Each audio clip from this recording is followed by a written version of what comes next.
Welcome back to Learn SKN, and today we have an economics video, a CSEC economics video for you, and we're going to pick up right where we left off from the last econ video. And it has been a while, but we're going to pick up from the last econ video, and so we're at section 4 in the CXC syllabus, the CSEC syllabus, section 4, market structure and market failure. And so we would have covered section 4, objective 1, define the term market structure, and we would have also covered 2, describe the main types of market structure. So today we're going to start looking at section 3 and 4, where we illustrate graphs related to the main market structures, and we're going to try to interpret the graphs related to the main market structures. And of course, the main market structure would be the perfect competition, the monopoly, the oligopoly, and also the monopolistic competition. And so we're going to look at those 4. We're going to look at them one by one. We're going to try to section them out and look at the graphs one by one and try to interpret what is going on exactly. Alright, so let's just jump into the perfect competition, or what they call it, the competitive market structure. Alright, so let's jump into it. So what is a competitive market? A perfectly competitive market has the following characteristics. We looked at those earlier when you were describing all of the market structures, but these are some of the main points. There are many buyers and sellers in the market. The goods offered by the various sellers are largely the same, and firms can freely enter or exit the market. So we said that most of the products, all of the products in the perfectly competitive market, they are homogeneous, meaning they are very similar, they are the same. And you have ease of entry and exit. People can enter this market as they like and leave as they like if they don't find it to their liking. And there are many buyers and many sellers. And we say a perfect example for this would be the market for things like, agricultural products, potatoes and milk and rice and all those kind of things. Okay, so that's what this one is all about. Then we're looking at what happens based on the characteristics. As a result of its characteristics, the perfectly competitive market has the following outcomes. The actions of any single buyer or seller in the market have a negligible impact on the market price. Each buyer and seller takes the market price as given. What does this mean? It means that firms in this market structure are what you call price takers. They say here, the actions of any single buyer or seller in the market have a negligible impact on the market price. What I'm saying is that because most of the things are the same, everything, the products are all the same, it would not make sense for one seller to reduce their price or carry up their price, because that would not move the needle in the market, no way, because there are so many buyers out there and so many sellers.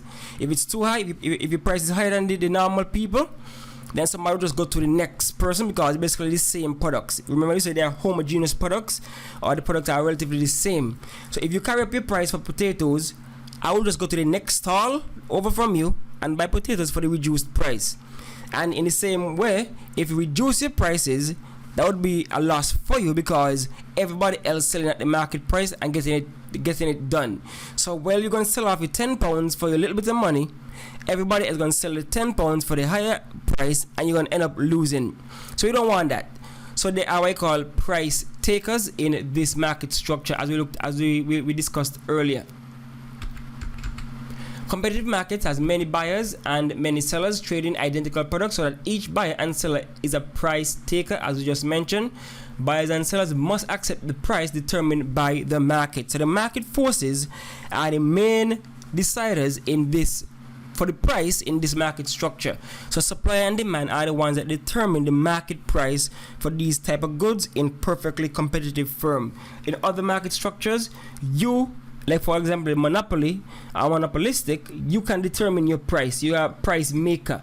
Alright, so that's one of the major differences there. You are a price maker in the monopoly and the monopolistic competition, but in perfect, you are the price taker. You have to just take what the market says that the price for your product is. You don't really have a choice in the matter. Alright, in this market structure, total revenue for a firm is the selling price times the quantity sold. So very simple equation. To get to know how much revenue you're going to earn is basically the price you're selling your goods at times the quantity that you sold. So if you sold £5 for $10, that's your total revenue, the 50. Alright, 5 times 10, that's 50, that's the total revenue. So a very simple equation to depict the selling price, the total revenue for the competitive firm. Total revenue is proportional to the amount of output, as I just said before. So if your output is 10, then the total revenue is the price times that 10, and so it's proportional to the amount that you provide. So it's in your best interest to supply as much as you can if you want to really, make ends meet in that way. Average revenue tells us how much revenue a firm receives for the typical unit sold. So average revenue is the total revenue divided by the quantity sold. So how do you find average revenue? We looked at it earlier. Average revenue is the total revenue. So if you made $100 times the quantity, so if you made $100 by selling 20 items, then of course your average revenue is what? The 100 total revenue divided by the 20, and so you get 5. Alright, so that's how you do that. So average revenue is total revenue over the quantity that you would have sold. So price times quantity, that's total revenue. We said earlier before, the price times quantity, that's total revenue.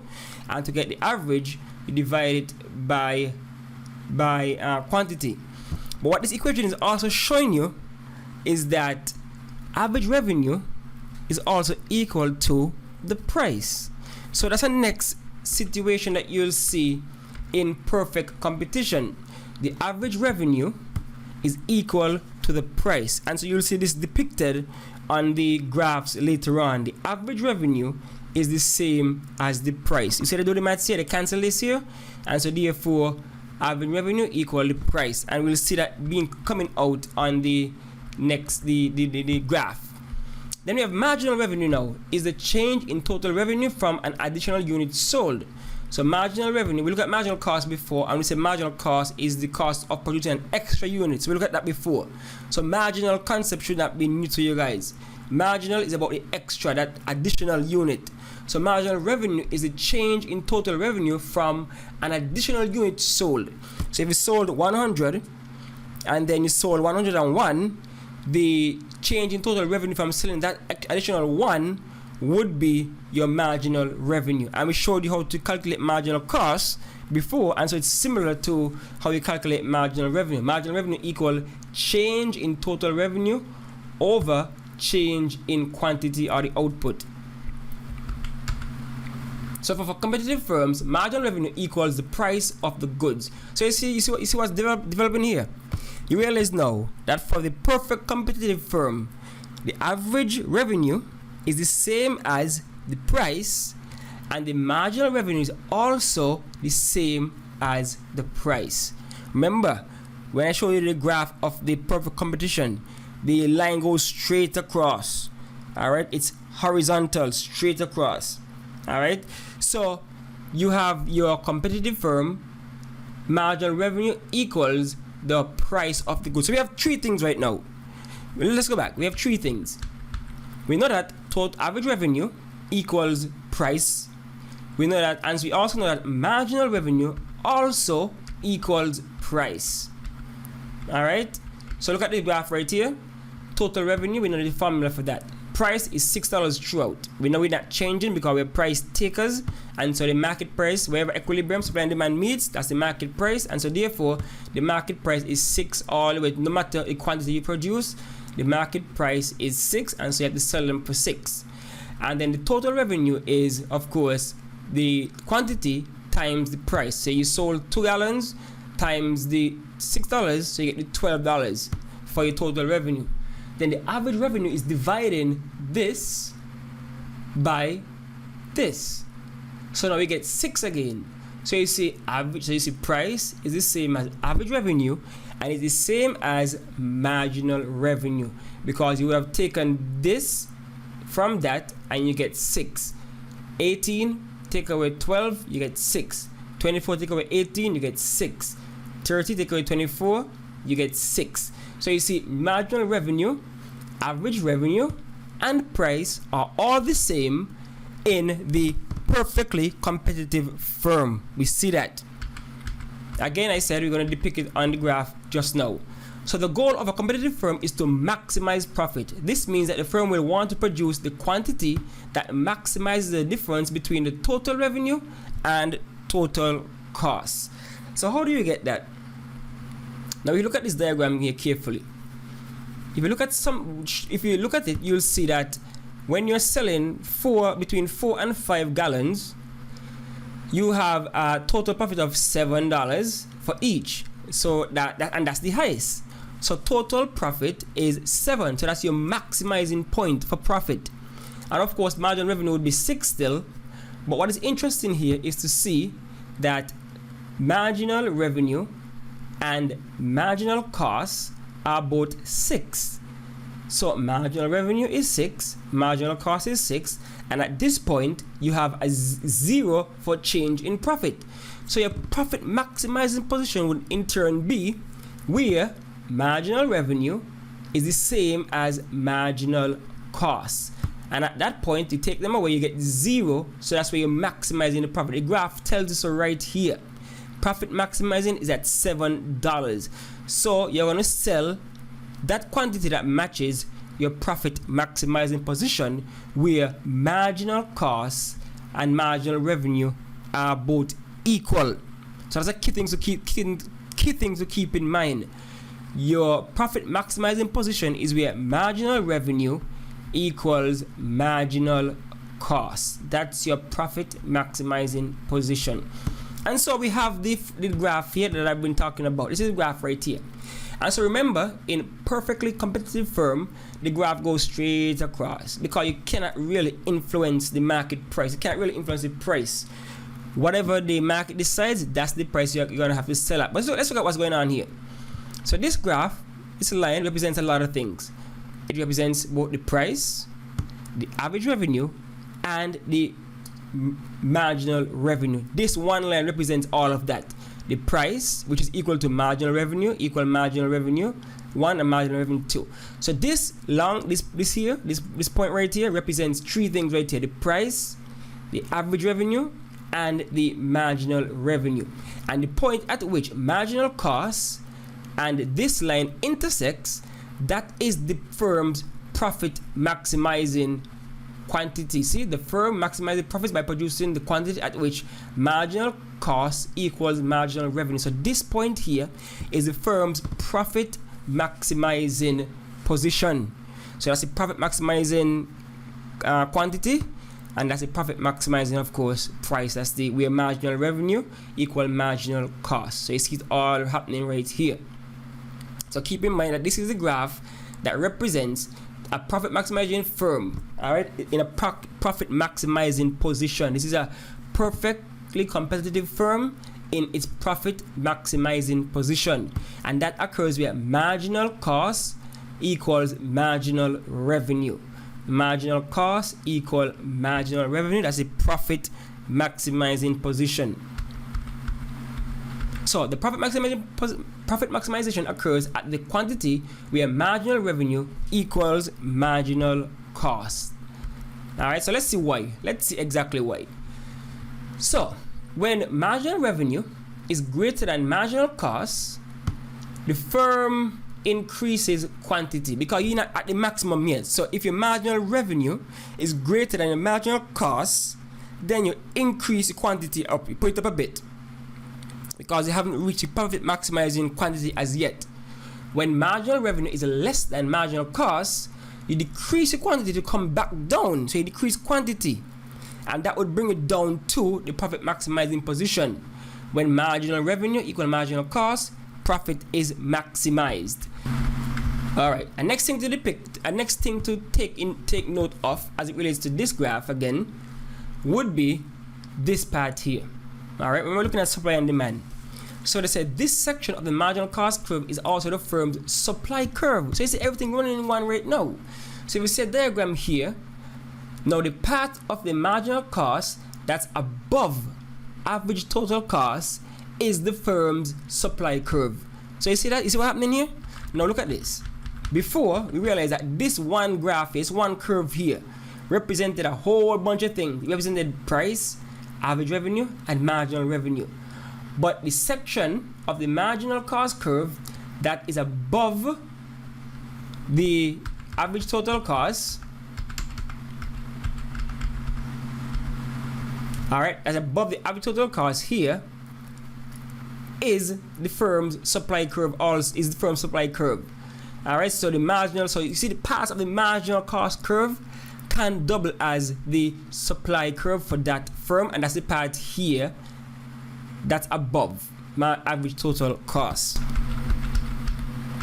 Alright, so the firm's short run decision to shut down. Now sometimes you see, remember you said this is perfect competition, right? So that means that you can enter and exit as you like the market with no problems, no restriction, no barriers to entry, nothing like that. Or exit, you enter and leave as you like. If things ain't going your way, you leave. If it's going too good, you enter, and that tends to happen in this kind of market also. Alright, now hear what they say here now. A shutdown refers to a short run decision not to produce anything during a specific period of time because of current market conditions. Exit refers to the long run decision to leave the market. So you have two things here, two concepts coming out here: a shutdown and an exit. Now, if for whatever reason the firm is not doing so well in the market in the short run, things are not really selling, demand is going down, you're not doing too good. Now the firm can make a decision in the short run to just shut down, meaning that it would be more economical to not produce at that point than to produce. So you're gonna save more money by not producing. So you shut down production for that short in the short run, you shut down production. But if things keep getting worse, then in the long run, the firm tend to exit that market because you don't have any barriers. So you exit the market. It's easier for you as a perfectly competitive firm. You exit the market. So you can either choose to shut down in the short run, that means do not produce anything in a specific period of time, or you can exit in the long run. Those are the decisions that the firm has to face if things are not looking as rosy as they would have wanted it to. Alright? Now, the firm shuts down if the revenue it gets from producing is less than the variable cost of production. So that is the reason when the firm will shut down. Now, if they ask you, at what point would a firm shut down? The answer would be when revenue it gets from producing is less than the variable cost of the production. So you have a fixed cost. We go back to the sunk cost right here. A firm considers its sunk cost when deciding to exit, but ignores them when deciding whether to shut down. Sunk costs are costs that have already been committed and cannot be recovered. So you buy the equipment and stuff like that, it's already there, cannot be recovered. So that's a decision that you make in the long run or short run. What you're going to do based on your sunk cost, how much you would have invested. Now, the firm would choose to shut down if total revenue is less than variable costs. Shut down if total revenue over quantity, which is average revenue, is less than average variable cost, or the firm would shut down if the price is less than the average variable cost. And so these are the points at which the firm would decide to shut down. When these conditions are met, the firm will say, okay, in the short run, I'm not going to produce anything. You know, you might have a recession right now, demand down, the prices for the products are a little cheaper, nobody want to buy them at a higher price, so I'll cool out now until maybe the price rebounds. And so if these conditions are met, then the firm would choose to shut down. Alright, so here we go. This is the graph again. Remember we said that this part is the firm's short run supply curve. If price is greater than average total cost, the firm will continue to produce at a profit. So if price is greater than average total cost, so if the price is above, see it's above average total cost, remember we said that marginal revenue equal marginal cost, that, and remember marginal revenue and price are the same. So this represents price also. So if price is greater, see the price is above, it's above the average total cost curve. This is the average total cost curve. The price is above. So once it continues to be above, you're producing at a profit, right? Because this is the supply curve also. But if the price happens to go below average total cost, this is average total cost curve here. If price is below that, right? If price is below that, so if price is greater than average variable cost, the firm will continue to produce in the short run. So so this is average variable cost right here. So again, if the price is above average variable cost, the firm will continue to produce in the short run. But if there's a point where the firm shuts down if the price is less than average variable cost. So we have average variable cost, anything below here, the firm will say, no, I'm not producing anything, we shut down for the time being. So these are the the graphs that determine the short run decision made by firms in a perfectly competitive market. If the price, which is the same as the marginal cost, marginal revenue, if the price is above the average total cost, we continue producing. If the price is above the average variable cost, we continue producing. But if the price is below the average variable cost, then right here we decide, okay, we're shutting down production for the time being until the price rebounds, until the market rebounds, until things get a lot better. And all of this is depicted right here in this graph. So here we go, the firm's short run decision to shut down. The portion of the marginal cost curve that lies above the average variable cost curve is a competitive firm's short run supply curve, as we said before. Now, the long run decision by the firm in the perfectly competitive market. In the long run, the firm exits if the revenue it would get from producing it is less than the total cost. So the firm will just decide to, okay, we got no barriers to enter or leave.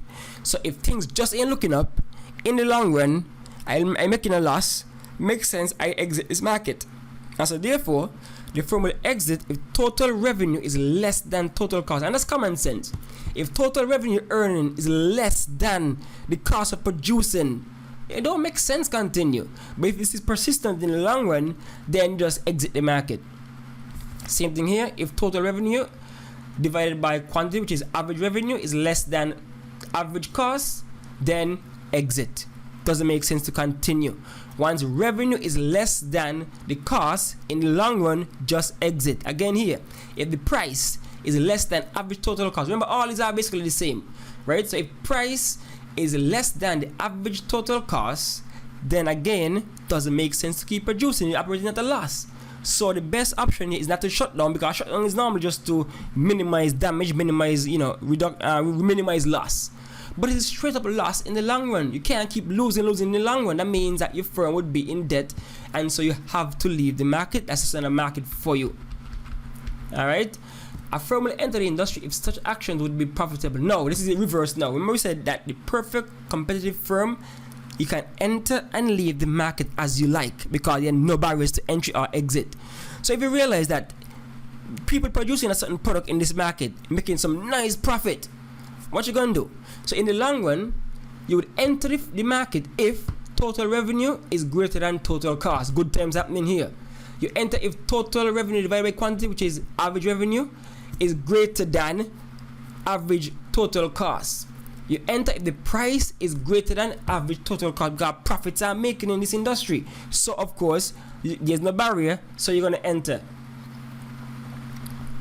And this is the reason why these firms have so many sellers, because there are no barriers to entry or exit, and when profits start making, everybody want a piece of the pie, so everybody jump into this market, wear it down, because all of a sudden you got too much in the market, prices start dropping, then they exit.